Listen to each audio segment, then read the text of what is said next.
Hi, నా పేరు సుశ్రుత. మనం తిమోతికి రాసిన మొదటి పత్రికలో 2వ అధ్యాయం చదువుకుందాం. బైబిల్ ఉన్నవారు తెరిచి చదవండి.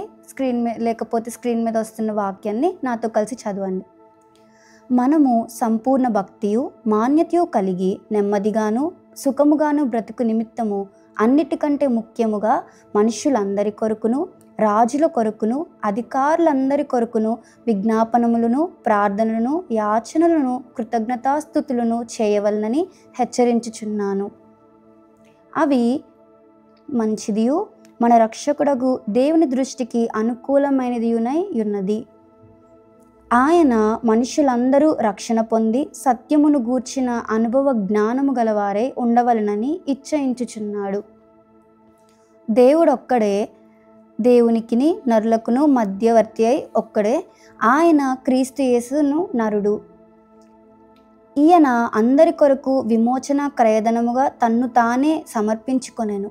దీనిని గూర్చిన సాక్ష్యము యుక్త కాలముల యందు ఇయ్యబడును.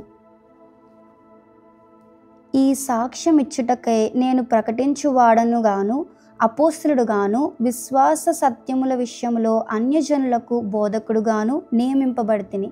నేను సత్యమే చెప్పుచున్నాను, అబద్ధమారుట లేదు. కావున ప్రతి స్థలమందును పురుషుల కోపమును సంశయమును లేనివారై పవిత్రమైన చేతులెత్తి ప్రార్థన చేయవలనని కోరుచున్నాను.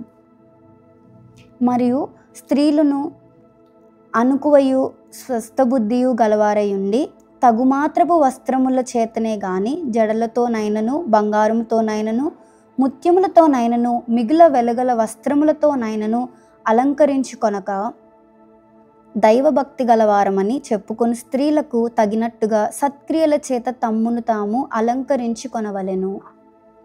స్త్రీలు మౌనముగా ఉండి సంపూర్ణ విధేయతతో నేర్చుకొనవలెను.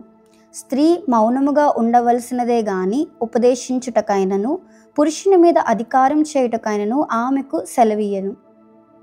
మొదట ఆదామును తరువాత హవ్వయును నిర్మింపబడిరి కారా? మరియు ఆదాము మోసపరచబడలేదు, కానీ స్త్రీ మోసపరచబడి అపరాధములో పడెను.